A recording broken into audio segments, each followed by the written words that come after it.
Another good day. Really happy about Karan, another local guy as well, which is exciting. It was a tough, actually a fun little um, time frame there as we were coming into that last pick, our 75th pick. We were going back and forth just in terms of best available or position of need with a D line. We were comfortable with letting it, being patient, letting it play out. Um, D lineman went right before, and we ended up taking Karan, which we were excited about. He was the highest guy on the board, so worked out really well. But I'll open it up to questions. With Karan, what jumps off the page to you in terms of the things that you can develop and work with as he gets into the league? Yeah, you love the tools that he has. His pass pro is really good. Love his length, hand usage, and a big man that we believe is going to continue to get bigger and more explosive. So it should really increase the competition on our offensive line and make everyone better. Ryan, it's a significant asset to use on the offensive line for you. I think that Darnell is the only one that you've drafted higher than this. Yeah. What are you envisioning as far as a role here? Yeah, competing. We don't really want to put a ceiling on him.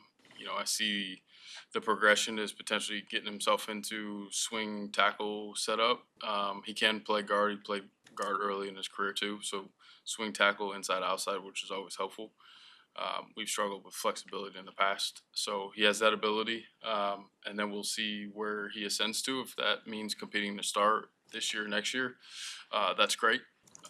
But if he ends up, being just another really good offensive lineman, you can't have enough. You said in January that you thought Braxton was a starting caliber left tackle, but you weren't opposed to opening up competition there. Is this a move you think that'll or do you envision that him pushing him for a starter's role?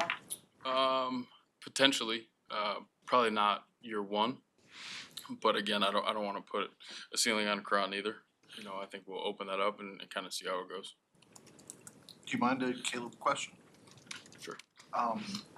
It's a guy who, when he was 10 years old, started kind of very intentionally building his life toward being a football player. Mm-hmm. How deep did you go into that, and how did that show you the way he is wired? Yeah, we go pretty far back on everybody, but it's been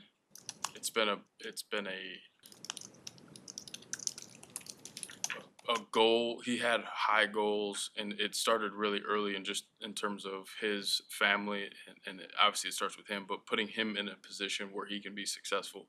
Fell in love with the quarterback position. They really did everything they could possibly do to get him in that position where he could keep, ascending and achieving all of those big goals that he has. It's a nice sweater too, by the way. What kind of feedback did he give you in recent weeks about Rome? It feels like that he may have been the biggest fan of that pick as anybody. Oh yeah. No, I was texting with him, just about kind of direction we're going and what we're looking at, and we went back and forth, but it was a similar deal, like in terms of guys that we liked, O-line, receivers, different positions. Did you get a scouting report from DJ and from Keenan after that throwing session on Rome? Actually, yeah, just the other day, DJ was in the lobby, and we asked him how it went because we heard about that throwing session, and he said it went really well, and he was impressed by it. What sense have you gotten from your players as far as enthusiasm about Caleb's arrival, either by text or in person or? I got a lot of text messages, offense, defensive guys that are just fired up. Competition for practice, they're all excited for that too.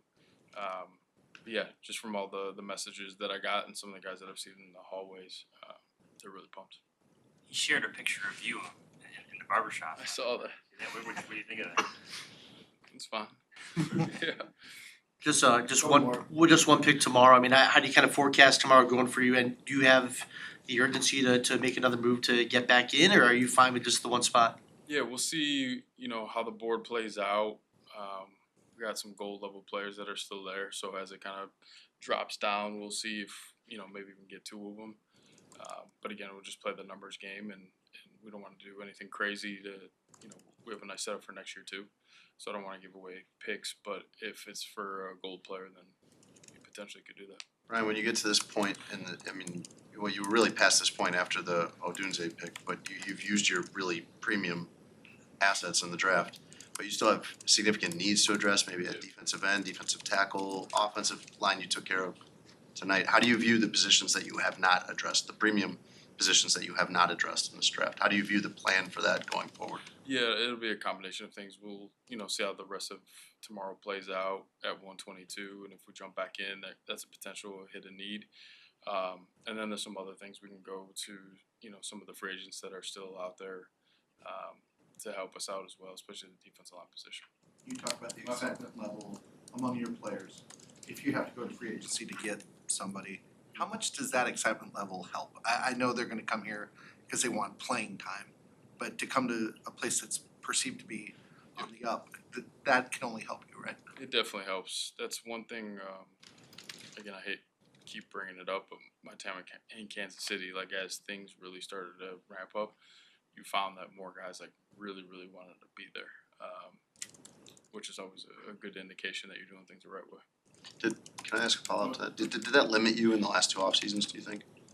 As far as the pool of guys you could get, like, Year one, absolutely.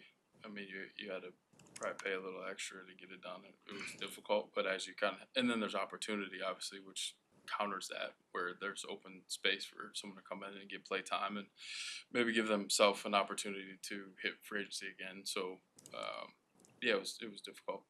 So the league really made you wait until 5 minutes were on the clock. They told you. They all ask, every year they ask to hold until 5 minutes. Thanks.